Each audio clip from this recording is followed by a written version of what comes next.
Амангелді атындағы негізгі орта мектебінің 7-ші сынып оқушысы Пернебек Айару Айдарқызы. Менің отаныма менің бастамам. Республикалық облыстық байқауы. Қазақстанның 100 жаңа есімі номинациясы бойынша ат сүйер мықты шабандоз көкпаршы Әбілхан Дауылбаев атамыз туралы айта кететін боламыз. Шерхан Ортаз айтпақшы, түлкібасы тұлпарлар туған жер, сұңқарлар қонған жер. 9 дүркін КСРО чемпиондарының капитаны Әбілхан Дауылбаев атамыз 1949 жылы 13 сәуірде дүниеге келген. 5 жасынан бастап атқа мінуге, көкпар шабуға қызыққан. Көкпар қазақтың жаны, алаштың абыройы. Менің шыным Әбілхан Дауылбаев, алаштың абыройлы ақсақалы. 1974 жылы отбасын құрып, қазіргі таңда 4 ұл 1 қыздары бар. Атақты шабандоз, ат сүйер, көкпаршы Дауылбай Әбілхан атамыз.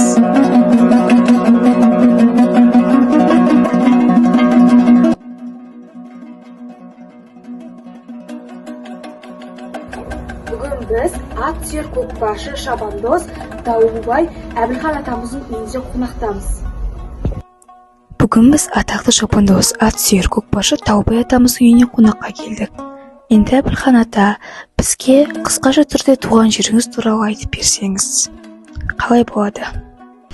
1949 жылы 13 апрельде содан ауылда 4 жылдық мектеп. Сол күзде бүкілодақтық жарысқа барып қатыстық. Құйсақ қойдың балалары бәріміз барып, сол бірінші рет 80-ші сол Қазақстан бірінші орын алды. Оған шейін Қазақстан бірінші орын алған емес. Сол біз бірінші орын алғаннан кейін, сол 80 жылдан бастап, сол Союз тарқанға шейін 9 мәрте қатыстым, 9 мәрте чемпион болдым көкпардан. Соны алғаш барып жүрген кезімізде зора Құйсақ қолдың атына төрден барған балалар барды. Кейін менің капитанның командасы болдым. Көкпардың капитаны болғаннан кейін, сонымен іріктеп бүкіл біздің ол Төле биден, осы өзіміздің Түлкібастан балаларды іріктеп алып, біз бірінші орын берген жоқпыз. Алғашында 80 жылы, әр 2 жылда бір болжу да 80, 82, 84-ке шейін. 3 жылда бір болжу 84-тің арқылай жылма-жыл болды. Содан кейін жылма-жыл бар, 9 мәрте бардық, 9 мәртесінде чемпион болдық. Осы көкпардың біз спортты дамыту керек. Біріншіден бұл бізде Зауытбек не болып тұрған кезінде, әкім болып тұрған кезінде, бірінші қатысушы еді ол кезде, болып тұрған кезде айтып жүр, әр үйде бір ат ұстаңдар. Бала деген сол атпен айланысса, үйде малға қарайды біріншіден, екіншіден бала атқа қызығады.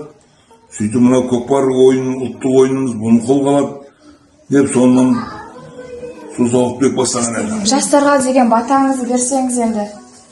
Жастарға не дейміз? Жастарға мынау біздің ұлтымыздың спорты, біздің қазақтың нағыз енді баяғыда жаугершілік уақытында сол жаугершілікке дайындаған адамдарды осы спортты қолға алып, атқа үйреніп, атпен жұмыс істесе, ол басқа бұзушылыққа, басқа жаққа мынау әзір нашақорлық деген бәле жатыр, сондай өнерге ауыспас еді, ойнамас еді. Сол атпен араласып, соған көкпарға араласса, қазағымыздың туын аспанға желбірете берсін деймін. Соған жастарға жүрген жерімді батамды беріп, соны сөйтіп жүрмін. Сұхбатыңызға рахмет. Осы батаңызға рахмет ата. Жақсы, рахмет. Осындай дара тұлға Әбілхан Дауылбаев атамызды Қазақстанның 100 жаңа номинациясына қосқым келеді. Назарларыңызға рахмет.